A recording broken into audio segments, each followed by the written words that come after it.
ইউসুফ, তুমি নাজাত পেলে কিভাবে? আমি নিজেও জানি না আমি কি করে নাজাত পেলাম। আমাকে বাইরে নিয়ে এসো। এইসব কথা বন্ধ করতে বলো। আমাকে বাইরে নিয়ে এসো। গত রাত কিভাবে কেটেছে তোমার? অনেক ভয় পেয়েছিলাম, বাধ্য হয়ে জীবজন্তুর পাশে ঘুমাতে হয়েছে আমার। কিভাবে পারলে আমাকে এই অবস্থায় রেখে যেতে? কিভাবে পারলে? আমার ভাই হয়ে তোমরা এই অন্ধকার কূপের মধ্যে আমাকে রেখে নিশ্চিন্তে কি করে ঘুমালে? এইটা ছাড়া আর কোনো উপায় ছিল না আমার।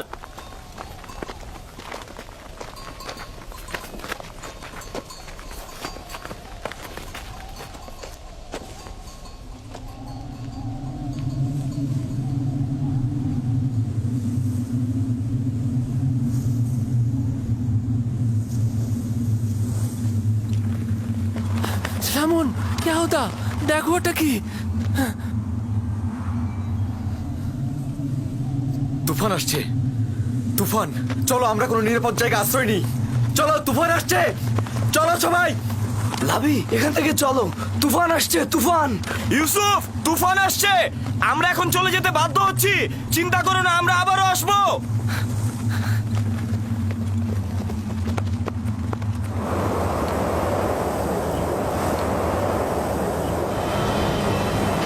লাবি!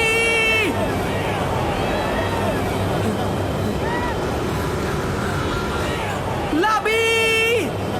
বাইরে কি হচ্ছে?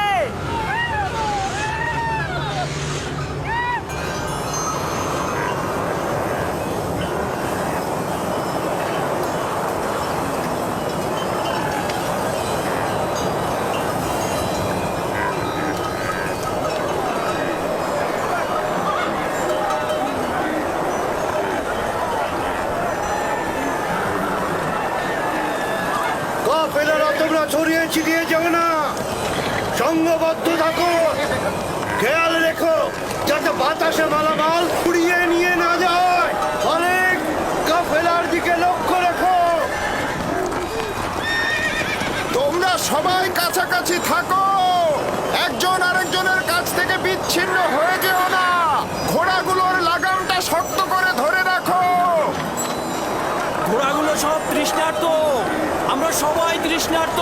সামনে একটা কূপ থাকার কথা, কিন্তু সেটা আর কত দূরে? আর বেশি পথ বাকি নেই, তোমরা একটু ধৈর্য ধরো।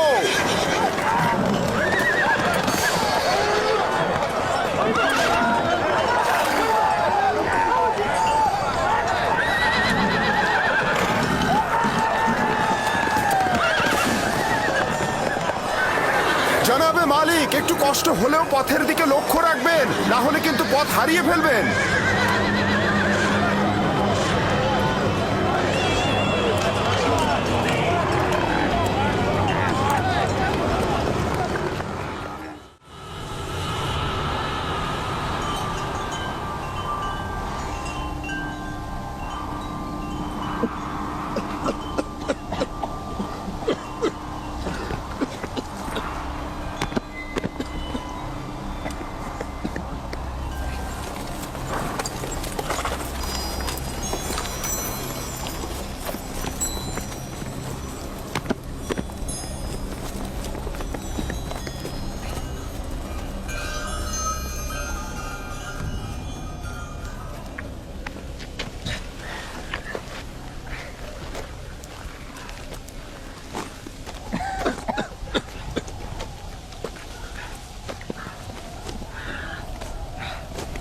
তুফান থেমে গেছে।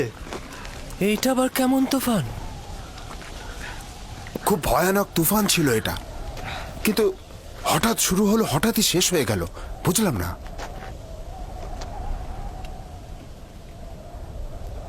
এটা কোথায় ফালিক?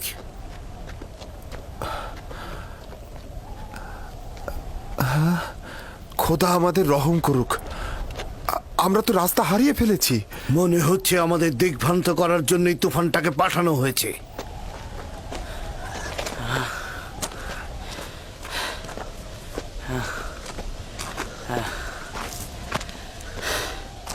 কিছুই বুঝলাম না, হঠাৎ করে তুফান শুরু হয়ে গেল,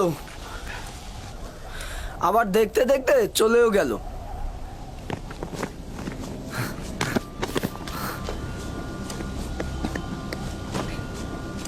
ইউসুফ।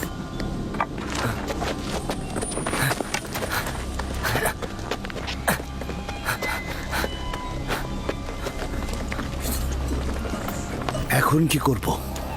ঠিক জানি না, আমি আসলে এই জায়গা চিনি না।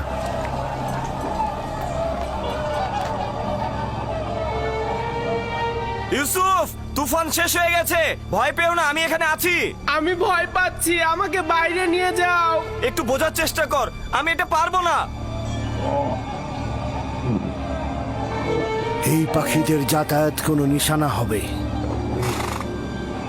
আমরা এই দিকেই রওনা হব। আমরা রওনা হব, এই পথ ধরেই যাব। সবাই প্রস্তুত হও। আমরা কিভাবে জানবো যে আমরা সঠিক পথেই যাচ্ছি? আমাদের তো একদিকে রওনা হতেই হবে। আমি পূর্বপুরুষ ইব্রাহিমের উপর তাওয়াক্কুল করেছি। আশা করি আমরা পথ পেয়ে যাব। কিন্তু আমরা যদি সঠিক পথ খুঁজে না পাই, তাহলে কিন্তু আমরা সবাই মৃত্যুর মুখে ঢলে পড়ব। আমাদের কাছে কতটুকু পানি রয়েছে ফালিক? এক মশকের অর্ধেক, আর সবার পানি শেষ। দেখো, যে বেশি তৃষ্ণার্ত তাকে দাও। এটা আপনি কি বলছেন জনাব? এই পানিটুকু শেষ হলে আমাদের মৃত্যু অবধারিত। জীবন যেমন একসঙ্গে, মৃত্যু একসঙ্গে। পানি সকলের জন্যে, যদি না থাকে তাহলে কেউ পাবে না। এটা একদমই ঠিক নয়। এই সময় এসে তুমি নিজের কথা ভাবছো।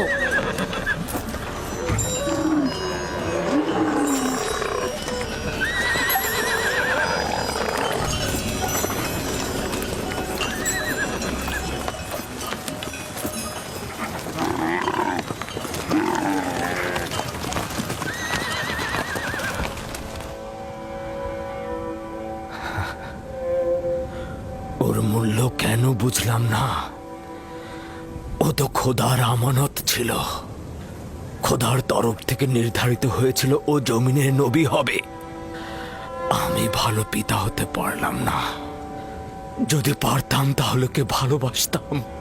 নিজ হাতে ওকে দুশ্মনের হাতে ছেড়ে দিতে পারতাম না। সত্যি করে বলুন তো, আমার সন্তানদেরকে আপনি ইউসুফের শত্রু ভাবেন? তাহলে তুমি আমাকে কি ভাবতে বলছো? ভাইজানেরা একদমই ইউসুফকে ভালোবাসে না। ইউসুফ যে কেন তাদের সাথে গেল? আমি তো তাকে পাঠিয়েছিলাম। ওর তো কোনো দোষ নেই। আফসোস যদি না পাঠাতাম। কেন তাকে পাঠালাম?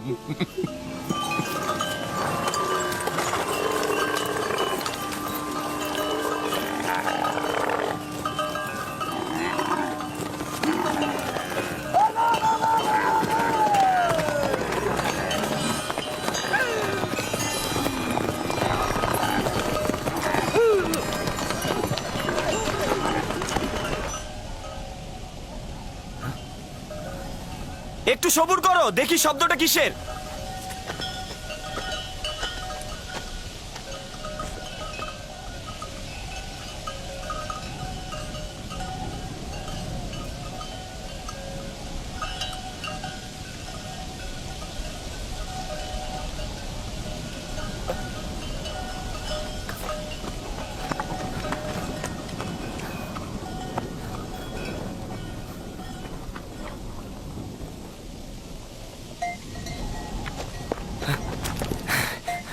আমি মাত্রই দেখে আসলাম, একটা কাফেলা আসছে এইদিকে।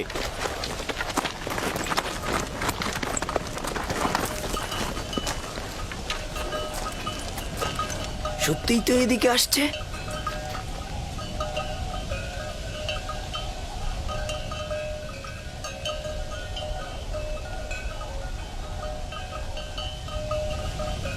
কাফেলার দল তো সাধারণত অন্য দিক দিয়ে চলাফেরা করে। ওরা এখানে কি করছে? ওরা এখানে আসবে না, আমরা এখানেই নিরাপদ থাকবো। ধরে নিলাম ওরা আমাদের দেখতে পাবে না, কিন্তু ভেড়াগুলোর কি করবে? আমাদের এখনো অনেক সময় আছে, ওরা এখনো অনেক দূরে। নাফতালি, হ্যাঁ বলো। ভেড়াগুলোকে এখান থেকে সরিয়ে ওই টিলার পেছনে নিয়ে যাও, যাতে ভেড়াগুলোকে না দেখা যায়। যাও।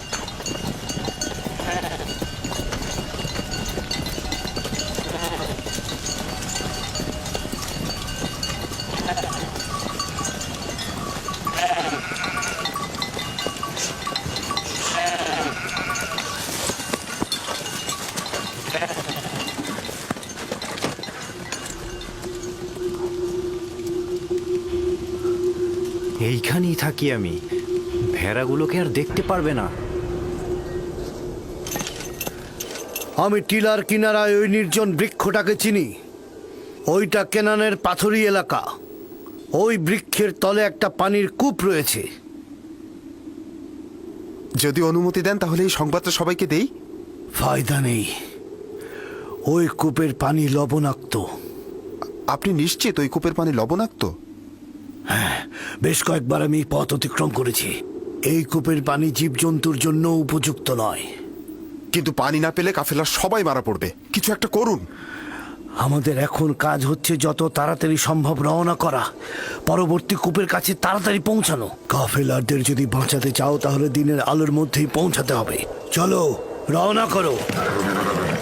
সবাই রওনা হও, আমাদের খুব দ্রুত যেতে হবে।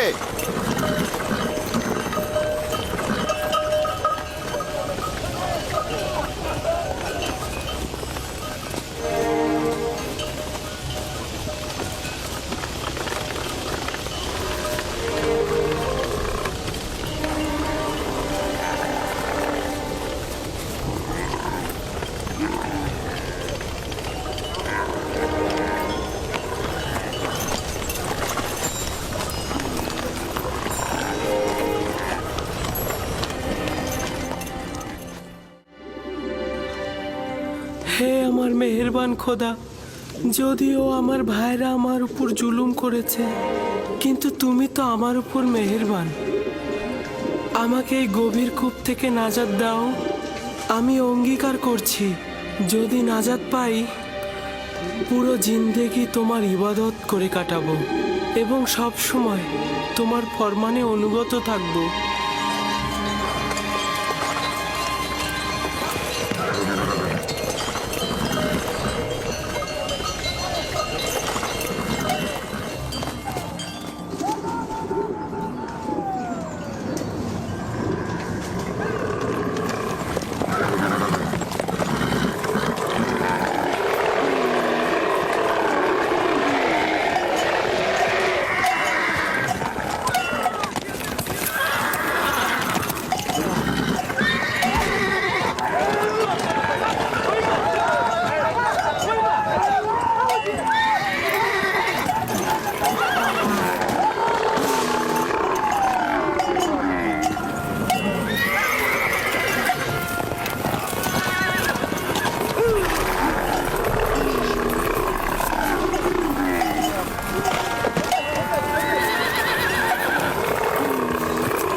ওদের আঘাত করো না, কোনো লাভ নেই।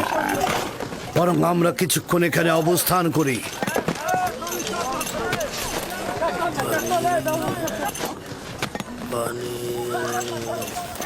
রহস্য কি? ওরা পানির ঘ্রাণ পেয়েছে। জীবজন্তু তো আর বোঝে না যেটা লবণাক্ত পানি। আমার মনে হচ্ছে এখানে অন্য কোনো ব্যাপার আছে। প্রাণীগুলো এমন করছে কেন? পানি, একটু পানি খাবো। আমাকে একটু পানি দাও, পানি।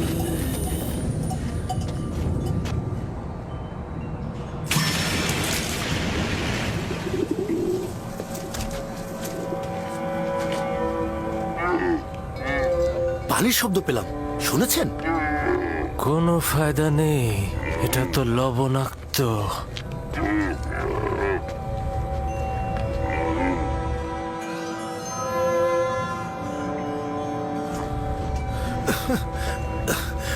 আমাকে একটু পানি দাও, আমি পানি খাবো।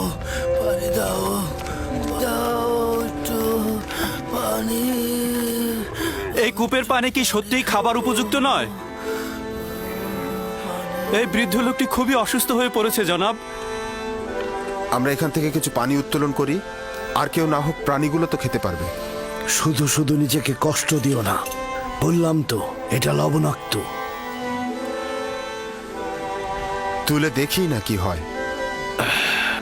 যা ইচ্ছা করো। বালতি নিয়ে এসো।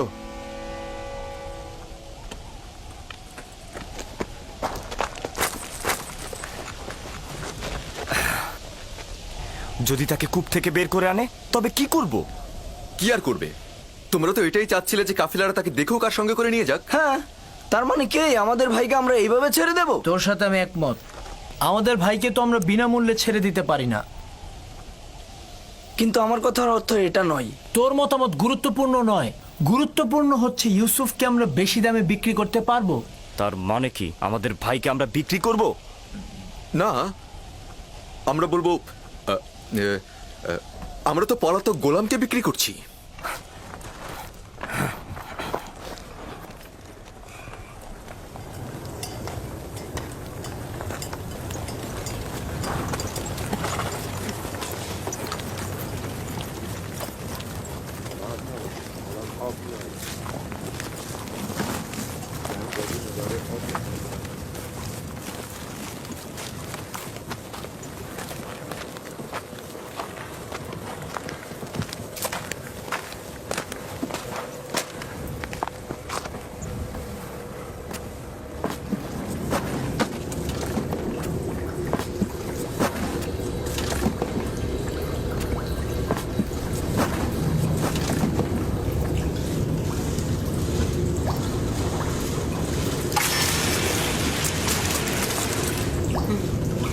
আমি এটাতে করেই উপরে উঠবো।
এই পানি তো মিষ্টি। হ্যাঁ, তাই তো। এই পানি তো লবণাক্ত নয়। এই পানি লবণাক্ত নয় জানাবে মালিক, এই পানি লবণাক্ত নয়, এই পানি মিষ্টি। এই পানি আমরাও খেতে পারবো।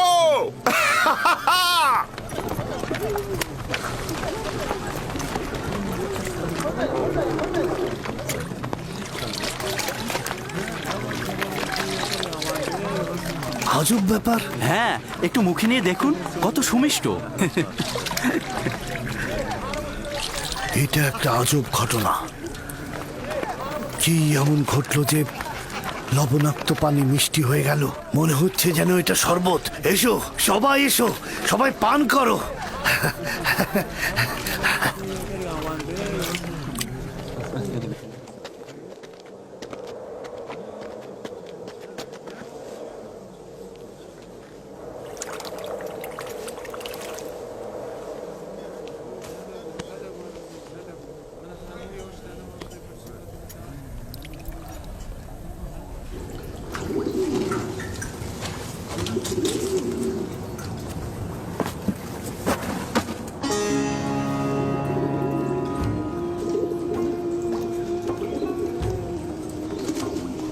তুমি হলে বান্দাদের নাজাতের প্রতিনিধি, আর এরা হলো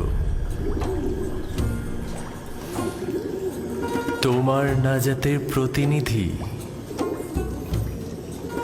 বালতির উপরে বসে পড়ো, যাতে কূপ থেকে নাজাত পাও। এই কূপ থেকে বের হয়ে কি আমি আব্বাজানের কাছে যাব? না, খোদা তাআলার এটাই ইচ্ছা, তুমি হবে বান্দাদের নাজাতের প্রতিনিধি। এই কাফিলার সঙ্গে দূরের কোনো দেশে চলে যাবে। তাহলে আমার আব্বাজানের কি হবে? আমি তো তাকে ভালোবাসি। তিনি অবশ্যই তোমার বিচ্ছেদে ধৈর্য ধারণ করবে, এটাই পরবর্তীকারের ইচ্ছা। আর কাফেলাদের কাছে তোমার ঠিকানা গোপন রাখবে। পারতপক্ষে তাদের প্রশ্নের খুব কম উত্তর দেবে। কিন্তু আমার পিতা তো আমার বিচ্ছেদ সহ্য করতে পারবে না। বিচ্ছেদের শোক তো মৃত্যুর শোকের চাইতেও উত্তম। যদি পিতার কাছে ফিরে যাও, তোমার ভাইরা তোমাকে হত্যা করবে। সুতরাং নীরব থাকো, পরওয়ারদিগারের ইচ্ছার মূল্যায়ন করো।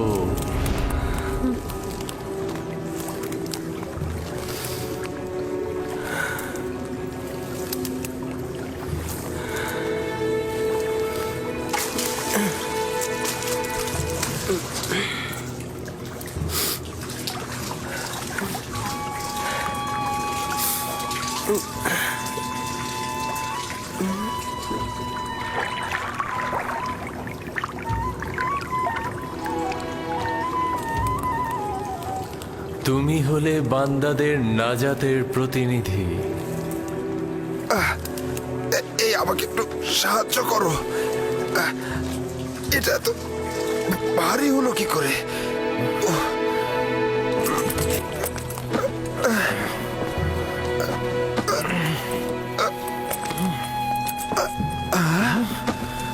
আরে আরে এই বালতির মধ্যে এটা কি? জানাবে মালিক, তুমি কি ফেরেশতা না ইনসান? ওঠো।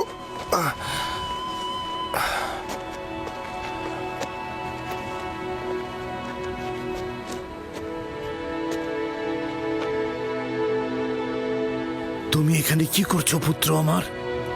হে খোদা, এত সুদর্শন বাচ্চা আমি এর আগে কখনো দেখিনি। তুমি কূপের মধ্যে কি করছিলে? কারো জন্য অপেক্ষা করছিলে?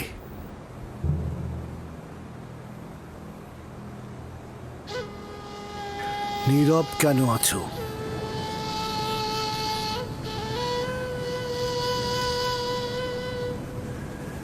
আমার ভাষা বুঝতে পারছো না নাকি ভয় পেয়েছো?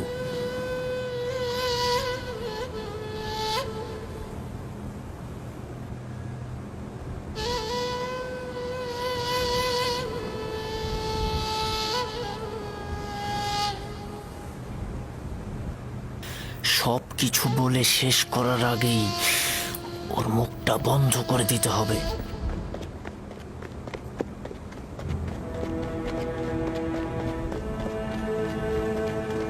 শোনো, আমিও ইব্রানি বংশের সন্তান।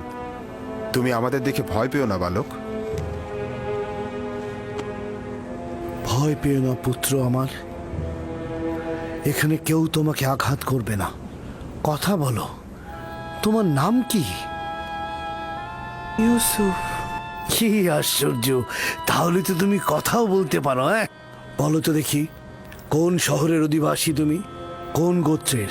কার সন্তান? আমি বলবো না। আমি চাই না তাদের কাছে ফিরে যেতে।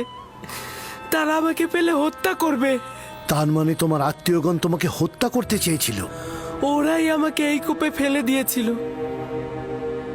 কিন্তু কি করা যাবে, তোমাকে তো ফিরতেই হবে। আমাকে তোমাদের সঙ্গে নিয়ে যাও। আমি বাড়িতে ফিরতে চাই না। তোমার পিতামাতার তাহলে কি হবে? না, আমি পারবো না তোমাকে নিয়ে যেতে। তাহলে আমাকে অনুমতি দাও, আমি এমন জায়গায় চলে যাই যেখানে আমাকে কেউ খুঁজে না পায়।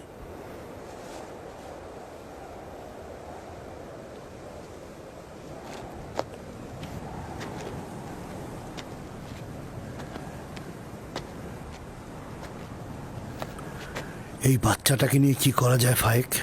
আমি চাই ওকে নিয়ে যেতে। ওর পরিবার যদি সত্যি ওকে চাইতো, তাহলে কূপের মধ্যে ফেলতো।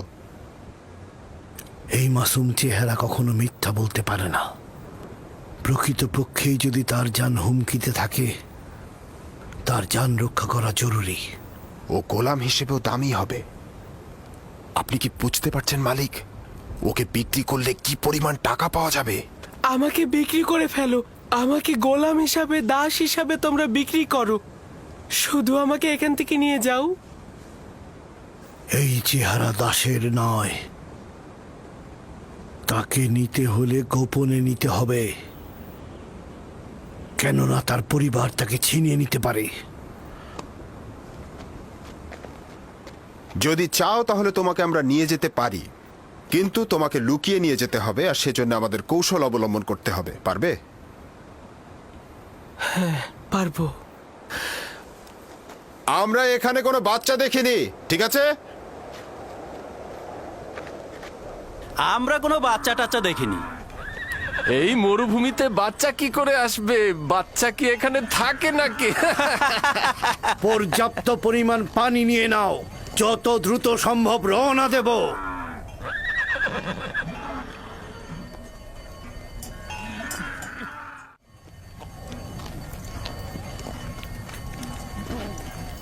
এরা কারা? এরা দস্যু নয় তো? সবাই অস্ত্র নিয়ে প্রস্তুত হও।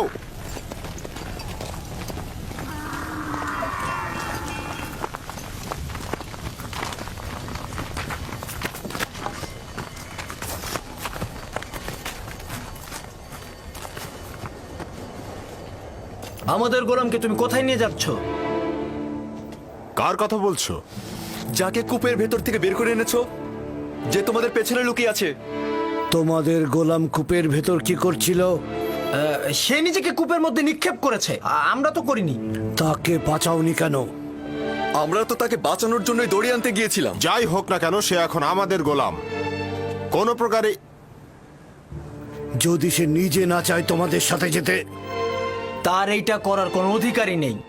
গোলাম তার মালিকের ইচ্ছার অনুগত। যদি সে স্বীকার করে তোমাদের গোলাম, তাহলে যদি স্বীকার না করে, তাহলে মনে হচ্ছে নিয়ে যাবে। কাফেলার শক্তির কাছে তোমাদের শক্তি নগণ্য। আমরা ওকে ফেরত দেব না। তোমরা নিজেরাই তাকে জিজ্ঞাসা করতে পারো, সে নিজে থেকেই বলবে সে আমাদের গোলাম।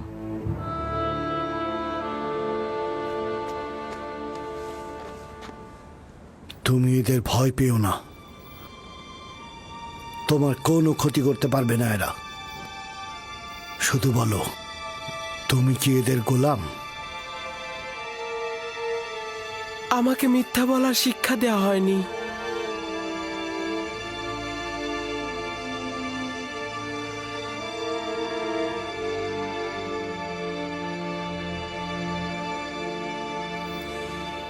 এরা বয়োজ্যেষ্ঠ ও আমার ইচ্ছার মালিক।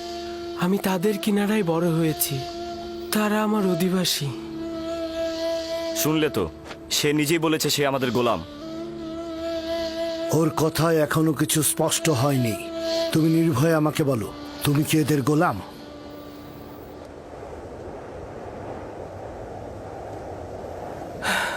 এরা বয়োজ্যেষ্ঠ ও আমার ইচ্ছার মালিক। আমি সুস্পষ্ট উত্তর এখনো পাইনি। আমি তোমাদের ইউসুফকে ফেরত নাও দিতে পারি। শক্তির প্রয়োজন হলেও তাকে নিয়ে যাব। ভুলেও এ কাজ করো না, শুধু শুধু প্রাণটা যাবে। তোমাদের কতলের সংখ্যা আমাদের থেকে কম হবে না। সত্যি করে বলো তো, এই পালিয়ে আসা গোলামের জন্য তোমরা কতটা কতল হবে আর কতটা কতল করবে? থামো সামুন। যদি হাত দ্বারাই গিট খোলা যায়, তবে দাঁত কেন? ইউসুফকে মারার স্বপ্ন দেখছো? তোমাদের এই চোরাচুরির পেছনে যে কারণটা আছে সেটা আমি ভালো করে বুঝতে পারছি।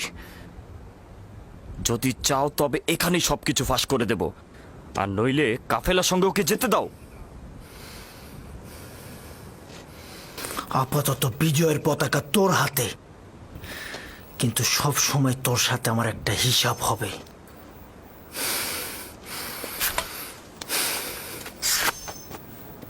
এই গোলামের মালিকানা পাওয়ার জন্যে আমার মনে হয় না কোনো রক্তপাতের দরকার আছে।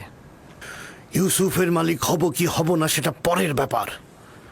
আপাতত এটা বাদ দিচ্ছি। তুমি কি তোমার মালিকদের সঙ্গে যেতে চাও?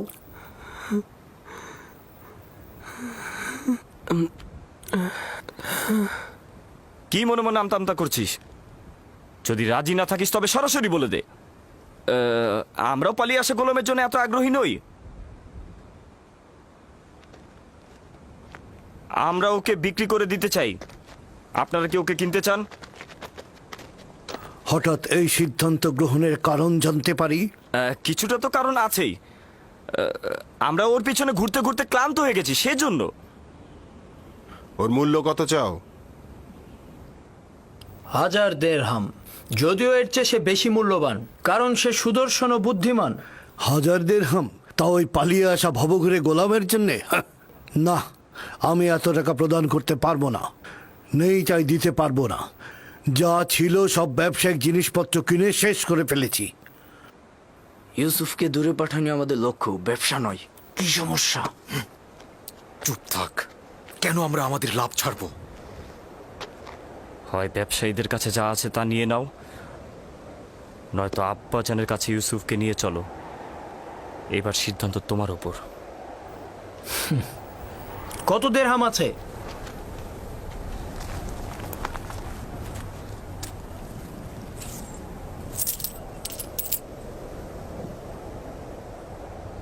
সব মিলিয়ে 18 দিরহাম। জানি ইউসুফের জন্য এটা পর্যাপ্ত নয়। আমাদের এত ইউসুফকে বেশি দামে বিক্রি করার লোভ নেই। হ্যাঁ, ও তো অনেক সস্তা। দুনিয়াতে ওর কোনো মূল্যই নেই। এমনকি আমাদের ভেড়াগুলোর যে মূল্য আছে সেটা ওর নেই। দেখতেই তো পাচ্ছেন কি করে ব্যবসায়িক উদ্দেশ্য গোপন করে ওকে আমরা স্বল্প মূল্যে বিক্রি করে দিচ্ছি। নিশ্চিত থাকো, এই উপহাসের জবাব তুমি নিশ্চয়ই পাবে। কি হলো? তোমাদের গোলামকে কি তোমরা বিক্রি করবে না? করব, বিক্রি করব। তবে আমাদের কিছু শর্ত আছে। কি শর্ত? প্রথমত, ওকে তোমরা বেঁধে নিয়ে যাবে যাতে পালাতে না পারে। আর দ্বিতীয়ত, ওকে দূরের কোনো দেশে নিয়ে যাবে যাতে সে কোনোদিন আর ফেরত আসতে না পারে।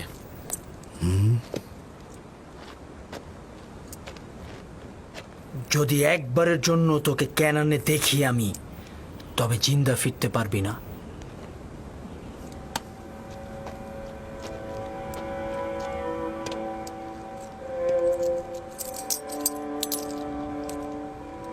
আমি যে কিনলাম তার সনদ লাগবে, নইলে গোলামকে আমি কোথাও বেচতে পারবো না। আচ্ছা, ঠিক আছে। ফালেক, চামড়া ও জওহার নিয়ে এসো।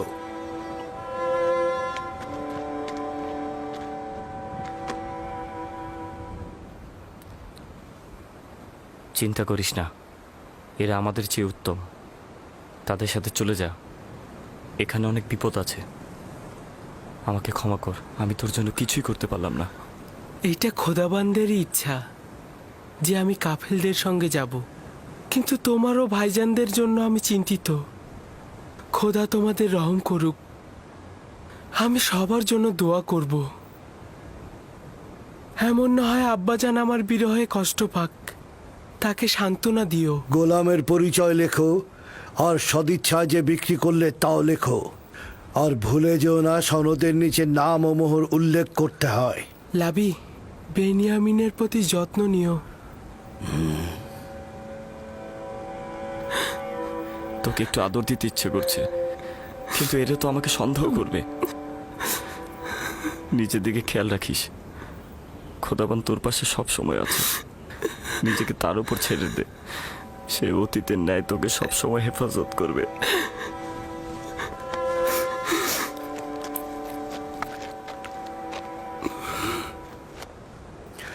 গোলামের হাত বেঁধে ফেলো। যদি পালিয়ে যায় তো তুমি দায়ী থাকবে। সনদটি সিন্দুকের মধ্যে রাখো। আমরা এখনই রওনা হব।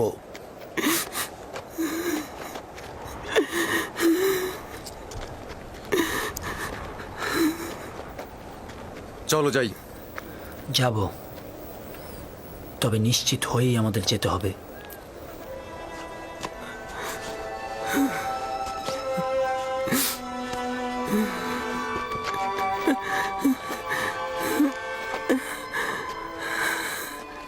রওনা করো।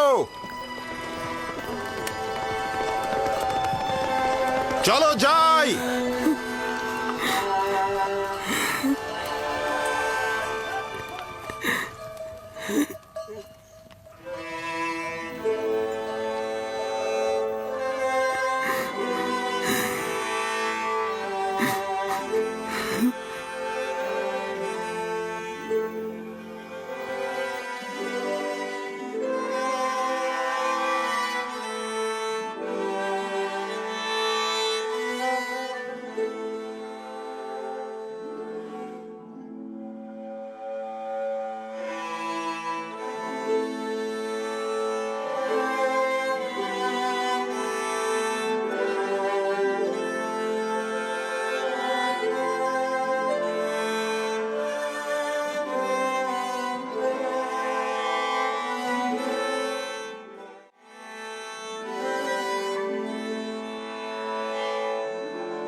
এই কান্না আর আরতির কারণটা কি? যদি আমার বিক্রেতাদের সঙ্গে খোদা হাফেজি করতে পারতাম, কেউ আমার সাথে খোদা হাফেজি করলো না। আজব, আমি তো তাদের মধ্যে তোমার জন্য কোনো দয়াই দেখলাম না, আর তোমারও তো তাদের জন্য ভয় ছাড়া আর কিছুই ছিল না। আর তুমি কিনা তাদের সাথে খোদা হাফেজ করার জন্য ব্যাকুল। এটা কি ধরনের আসক্তি? যদিও তারা আমাকে অনেক ঘৃণা করে, কিন্তু আমি তো তাদেরকে অনেক ভালোবাসি। তোমার জন্য এটাই ভালো হবে অতীতের সবকিছু ভুলে যাওয়া, কারণ আজ থেকে তুমি আমার গোলাম।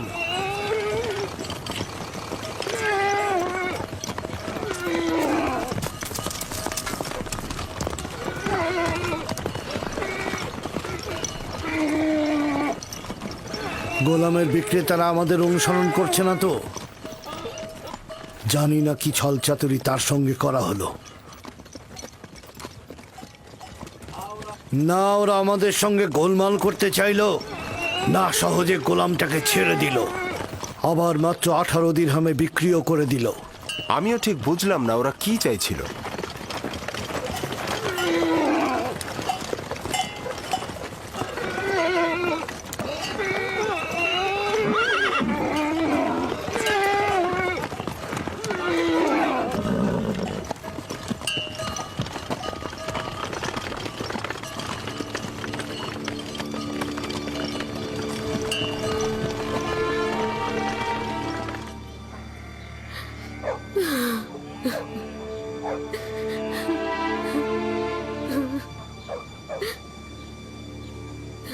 অনুভব করছি ইউসুফের অবস্থা ভালো নয়।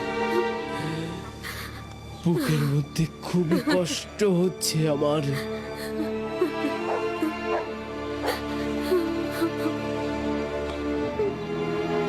আরেকটা দিন শেষ হতে চলল। ইয়াকুব এখনো অপেক্ষায় বসেই আছে।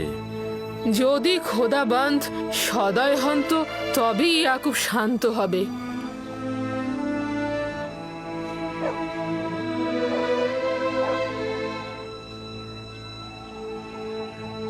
আমার মনে হচ্ছে এই ঘটনার জন্য আমিই দায়ী। খোদাবন্দ আমাদের ক্ষমা করুক। আমি শুধু চেয়েছিলাম ইউসুফ যেন নেতৃত্ব না পায়, ও কতল হোক এটা আমি চাইনি। ইয়াকুব নবী বিশ্বাস করছে না, কিন্তু ইউসুফ তো কতল হয়েছে।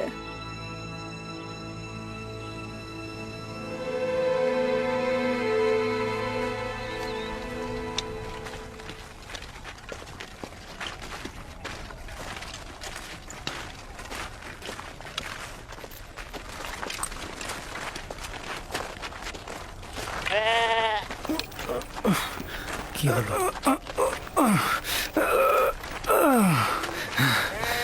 কি হয়েছে? হ্যাঁ,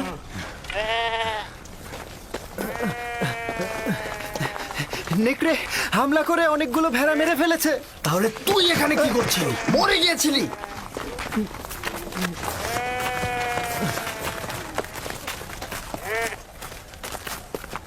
নেকড়ের সংখ্যা অনেক ছিল আর আমি সেখানে একা ছিলাম। কয়েক দিক থেকে আক্রমণ করেছে, এখানে আমার দোষটা কি? আজ পর্যন্ত নেকড়ে একটি ভেড়াকেও মারতে পারিনি, আজ এমন কি হলো? আরো অনেক কিছু ঘটবে। এখন থেকে আরো অনেক বালা মুসিবতের জন্য অপেক্ষা করো। একে একে আরো অনেক বাধার সম্মুখীন হব আমরা। এটা তো মাত্র শুরু, আরো কত বাকি আছে। নেকড়েগুলো যে আমাদের হামলা করেনি এটাই তো অনেক। আমি তোর কথা সহ্য করতে করতে ক্লান্ত হয়ে গেছি।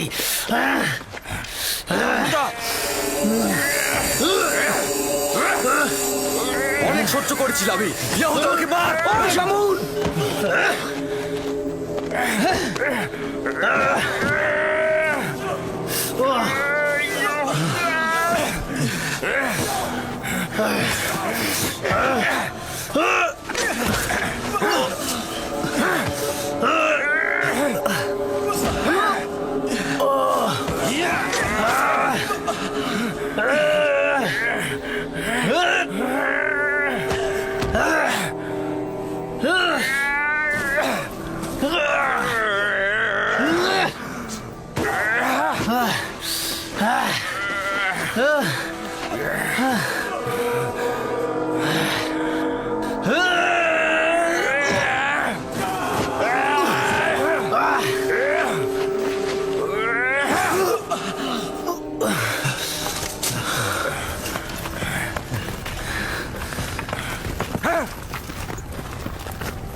দাঁড়াও, দাঁড়াও সবাই, এব্রানি গোলাম পালিয়েছে, দাঁড়াও সবাই।